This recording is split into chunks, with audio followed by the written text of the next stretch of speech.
Good morning बच्चों। आज हिंदी के पाठ पढ़ेंगे। तो कल आप लोगों ने देखा तो वर्णमाले देखे, वर्ण विच्छेदन देखी, तो विशेषण सदशिक्षा के लिए विशेषण भी पढ़ाए गए थे। तो उनके साथ साथ आज KR लखन के आज के हिंदी पाठ कारक के बारे में हम समझाते हैं। कारक मतलब क्या होता है?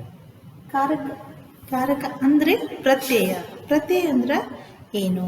तो संज्ञा या सर्वनाम के जिस रूप और कार्य से उसका संबंध वाक्य क्रिया से जाना जाता है। जो भी संज्ञा या उसके सर्वनाम से जिस रूप से और कार्य उसका संबंध वाक्यों में होता है उसको हम कारक कहते हैं। कारक का मतलब संज्ञा और सर्वनाम, उन दोनों के बीच जो भी क्रिया आती है उसको हम संबंध आते हैं, संबंध जोड़ने के कार्य करते हैं तो उसे हम कारक कहते हैं। तो यहाँ पर उदाहरण तौर पर देखेंगे तो क्या होता है? कारक मतलब रोहित पतंग उड़ा रहा है। रोहित पतंग उड़ा रहा है, तो इसको कारक में कैसे बदली करना है? तो पहले हम कारक क्या है इसके बारे में समझ गए। संज्ञा और सर्वनाम, नौन और ಪ್ರನೌನ್ ಅಂದ್ರೆ ನಾಮಪದ ಮತ್ತು ಜೊತೆಗೆ ಸರ್ವನಾಮಗಳ ಮಧ್ಯೆ ಇರ್ತಕ್ಕಂಥ ಪ್ರತ್ಯಯಗಳಿಗೆ ನಾವು ಏನಂತ ಕರಿತೀವಿ? कारक ಅಂತ ಕರಿತೀವಿ। कारक का मतलब अभी मालूम हो गए ना। तो इसके कारक के भेद, कारक के प्रकार, कारक के भेद कितना है? 8 है। कारक का भेद कितना है? 8। हम 8 प्रकार के कारक यहाँ हिंदी में देखने के लिए मिलती है। तो 8 प्रकार। पहला कारक कौन सा है?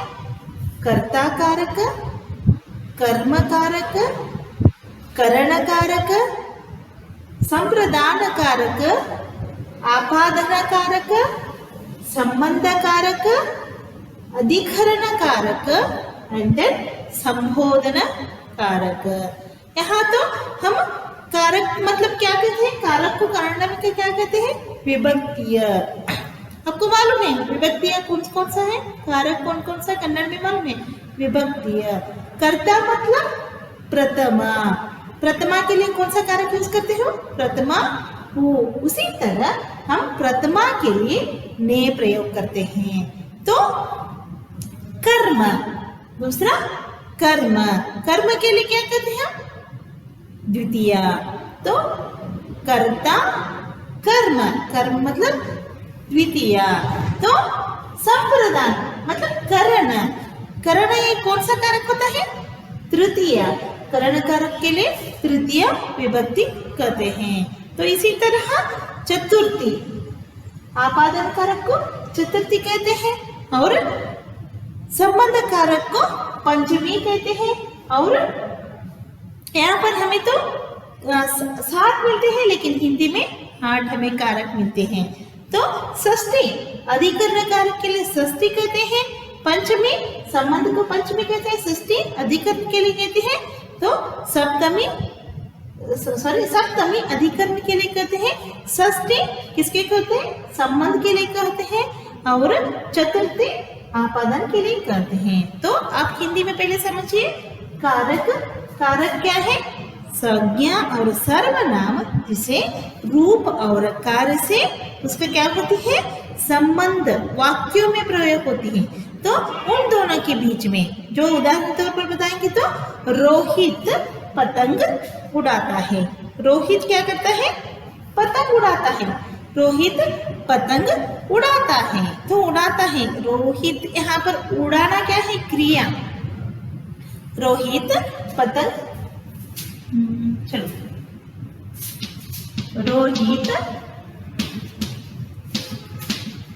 पतंग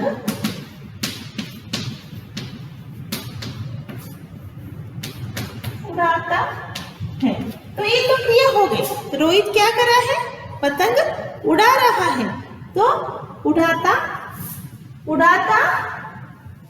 उड़ाता है तो उसको उड़ा रहे हैं। यहाँ तो क्रिया, यहाँ पर संज्ञा पतंग रोहित, ये दोनों क्या है? संज्ञा। संज्ञा मतलब ये दोनों संज्ञा।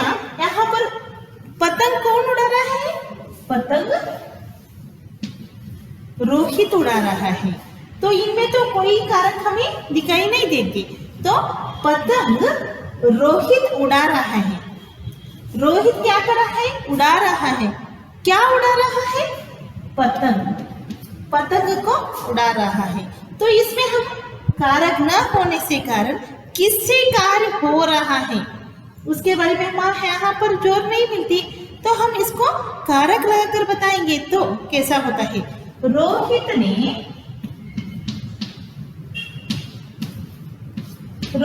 ने पतंग उड़ाया। देखो फास्ट फॉर्म में गया अभी। ये क्या थी? रोहित ने पतंग उड़ाया। तो पतंग यहाँ पर उड़ाई। देखो पतंग स्त्रीलिंग रूप है तो यहाँ पर उड़ाई कहेंगे। तो रोहित ने पतंग उड़ाई। यहाँ पर ने क्या है? कारक का प्रत्यय है। तो हम प्रत्यय के बारे में आपको जानकारी देंगे। तो यहाँ पर कर्ता के प्रत्यय क्या है? इसको ध्यान से देखिए। अभी दूसरी बार मैं पूछती हूँ तो आपको उत्तर देने के लिए आनी चाहिए। तो कर्ता ने, मेरे साथ आप भी बताते चलो। कर्ता ने कर्म को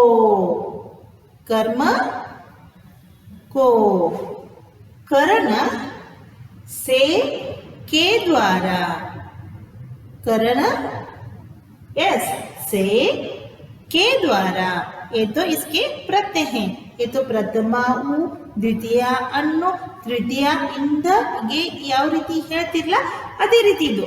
सो कर्ता ने कर्म को करण से द्वारा, संप्रदान के लिए और को, संप्रदान के लिए को, एंड देन आपादना से।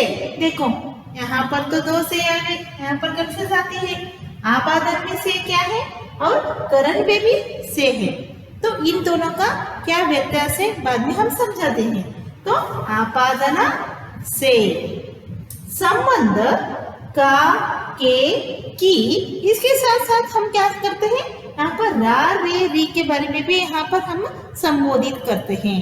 तो यहाँ पर अधिकरण में पर संबोधन है। और देखो फिर से एक बार समझाती हूँ तो आप हमें हमारे साथ आप बताते चलिए। ओके, कर्ता यस, आप भी हमारे साथ बताइए। ने कर्म को करण से के द्वारा, संप्रदान के लिए को, आपादन से, संबंध का, के, की। इसके साथ साथ हम क्या करते हैं? रा, रे, री को भी हम पढ़ते हैं। तो इसके साथ साथ हम अधिकरण में पर, संबोधन है। अरे इन लोगों को आपको, इन कारकों को कितना भेद है? कारक का भेद 8 है। कारक क्या कहते? कारक किसको कहते हैं? इसका अर्थ क्या है कारक का? जो संज्ञा के साथ और सर्वनाम के साथ संबंध जोड़ता है उसको हम कारक कहते हैं। ಯಾವ ನಾಮಪದ ಮತ್ತು ಸರ್ವನಾಮಗಳ ಜೊತೆ ಸಂಬಂಧಗಳನ್ನ ಬೆಸೆಯುತ್ತದೆಲ್ಲ ಅಂತದಕ್ಕೆ ನಾವೇನಂತೀವಿ? ಕಾರಕ ಅಥವಾ ಪ್ರತ್ಯಯ ಅಂತ ಕರಿತೀವಿ। ನೋಡ್ರಿ, प्रत्यय इरलिला ಅಂತಂದ್ರೆ कारक नहीं होता तो कैसा होता था? चलो अभी प्रत्यय, बिना प्रत्यय कुछ वर्ड बताते हैं हम। कारकಗಳು ಇಲ್ಲದೆ, ಪ್ರತ್ಯಯಗಳು ಇಲ್ಲದೆ ಇರ್ತಕ್ಕಂತ ಒಂದೆರಡು ವರ್ಡ್ಗಳನ್ನು ನೋಡೋಣ ಆಯ್ತಾ? ಇನ್ನು ಗೆಳೆಯರಿಗೆ ನೀನು ಕರಿಬೇಕಾಗಿದೆ, ಬಾ ಪಿಕ್ಚರ್ ಹೋಗುನು,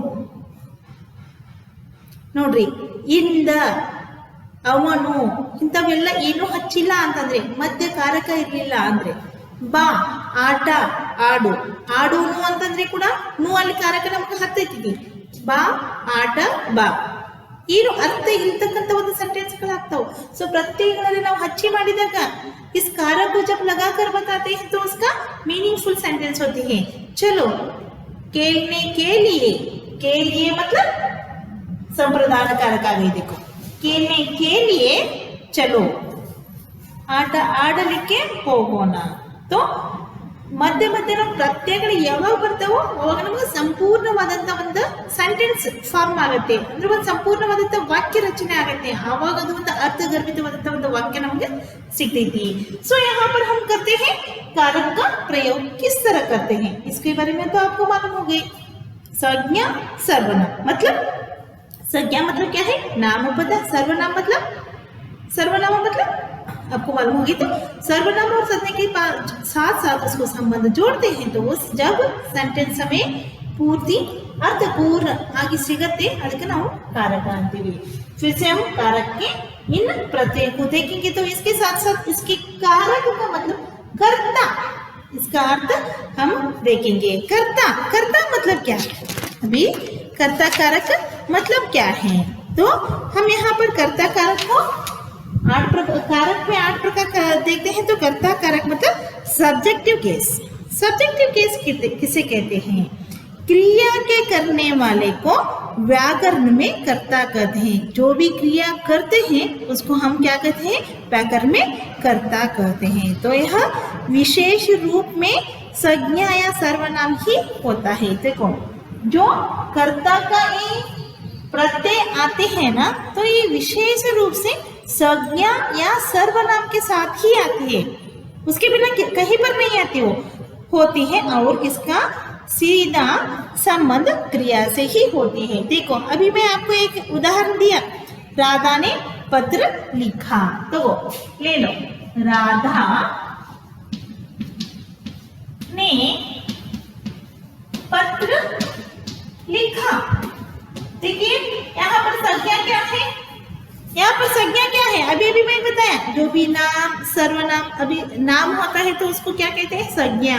सर्वनाम मतलब जो भी नाम के अलावा उसका वह यह इसका उसका मैं आप इस तरह के जब भी वर्ड आती है ही सी इट दे इस तरह के अक्षर आती हैं ಅವಳು ಅವನು ಅವರು ಅದು ಈ ತರದ ಅಕ್ಷರಗಳು ಏನು ಬರ್ತಾವ उसको हम क्या कहते हैं संज्ञा सर्वनाम कहते हैं। तो यहाँ पर संज्ञा क्या है राधा ने क्या लिखा पत्र लिखा। जब ने अभी यहाँ कर्ता कारक अभी आपको स्पष्ट क्या है कर्ता का मतलब क्या है जो भी क्रिया करने वालों के व्याकरण में कर्ता कहते हैं। तो क्रिया करने वाले राधा से यहाँ क्रिया हो रही है राधा से क्या कर रही है पत्र लिख रही है तो उसको हम क्या कहते हैं कर्ता कारक कहते हैं। तो इन दोनों वाक्यों में हमें श्याम खेलता है और एक बात बताते हैं श्याम खेलता है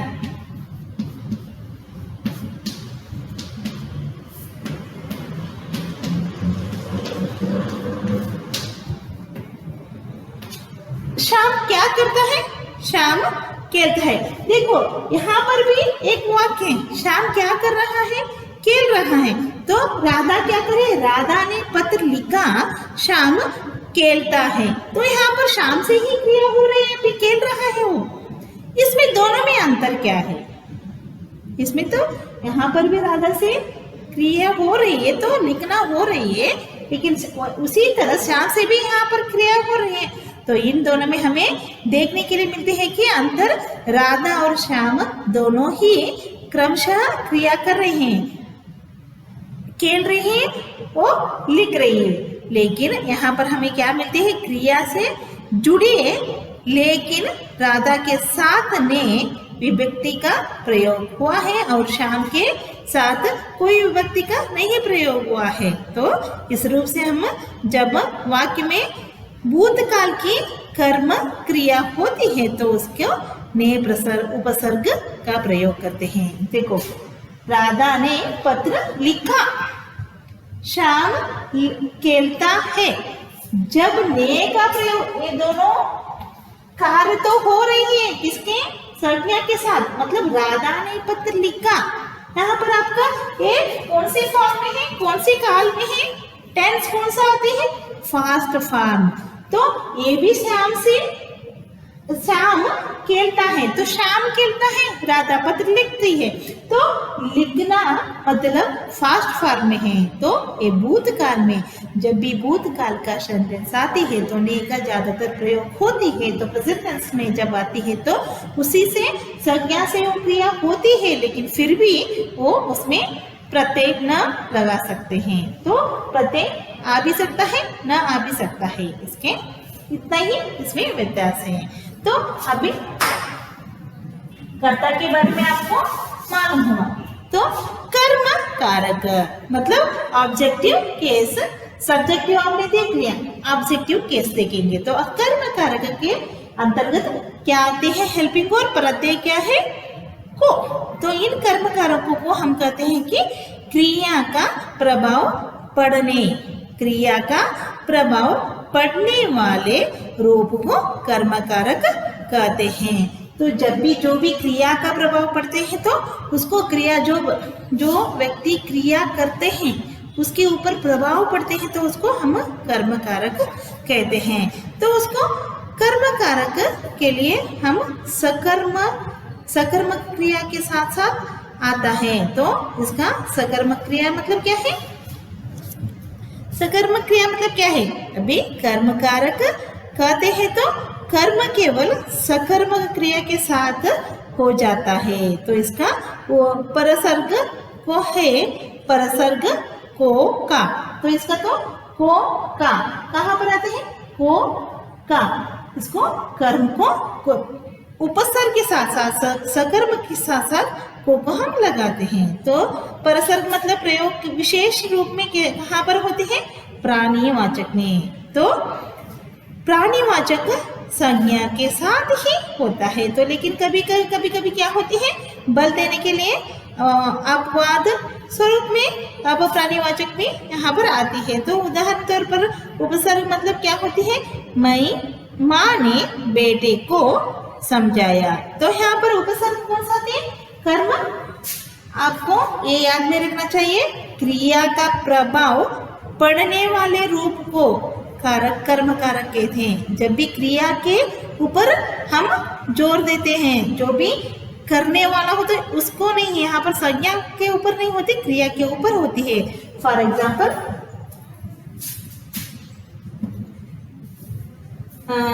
अभी माँ ने क्या करती है, बेटों को समझाती है। माँ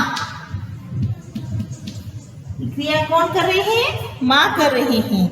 माँ ने बेटे को, ने करता आ गई, देखो करता माँ ने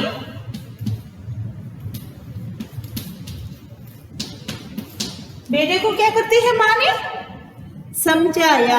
यहाँ पर ने आने के कारण फास्ट फॉर्म में है, देखो समझाया को, यहाँ पर माँ ने बेटे को समझाया। तो यहाँ पर हमें कर्ता भी यहाँ पर है, ये कौन सी फॉर्म में है, फास्ट फॉर्म में है। तो माँ ने बेटे को समझाया। तो इसी तरह इसमें क्या होती है, उपसर्ग के साथ साथ परसर्ग लगती है तो कर्म होती है। यहाँ पर माँ ने बेटे को, यहाँ पर बेटा किसके ऊपर क्रिया होती है, उसी के साथ यह आती है। समझ में आया ना। तो राधा ने नौकर को बुलाया, यहाँ पर नौकर को, जो आदमियों को, प्राणियों को, इसको को लगाकर हम यहाँ पर कर्ता कर्म को बताते हैं। तो कर्म। और एक मैंने कल मंदिर देखा, ये तो क्या है, मंदिर देखा, प्रेजेंट टेंस में होता है। तो इसी तरह सुधा ने चिड़ियाघर में परीक्षे थे। तो परसर्ग रहित मतलब को रहित अक्षर है, ये कर्म रहित अक्षर है। तो इसी तरह हम प्राणियों के साथ अप्राणीवाचक बिना परसर्ग भी हम इसको लोभ आता है, इसमें अपस और आता है, स्वर प्राणीवाचक भी आते हैं, ये दोनों भी आते हैं, इसके बारे में आप ध्यान में रखिए। माँ ने बेटे को समझाया, बेटे को क्रिया जब होती है तो उसको हम क्या कहते हैं, क्रिया का प्रभाव पड़ने का ये रूप को कर्म कारक कहते हैं। तो आगे की हम कल पढ़ेंगे। आज आप क्या क्या पढ़े, कारक क्या होते हैं, कारक में संज्ञा और सर्वनाम के संबंध में आने वाले अक्षर को कारक कहते हैं, और जो जोड़ने वाले प्रत्यय होते हैं तो उसको कारक कहते हैं। कारक में कितना प्रकार है, 8 प्रकार है। कौन कौन सा, कर्ता कारक, कर्म कारक, करण कारक, संप्रदान कारक, आपादन कारक, संबंध कारक, अधिकरण कारक और संबोधन। तो इनके आप कारकों के नाम तो मालूम है, कर्ता ने कर्म को करण से के द्वारा, संप्रदान के लिए को, यहाँ पर आपादन से, संबंध का के की और रारे रे से भी आती है, अधिकरण में पर और संबोधन है। तो आप कर्ता और कर्म को देख लिया। तो अगले वीडियो में हम आगे के करण, संप्रदान, आपादन, संबंध, अधिकरण, संबोधन इसके बारे में हम समझाएंगे। तो वहाँ पर करण में से आती है और आपादन में भी से आती है, इसकी दोनों की क्या व्यत्यास है, इसके अंतर क्या है, इसके बारे में आपको हम समझाएंगे। तो टेक केयर, बाय।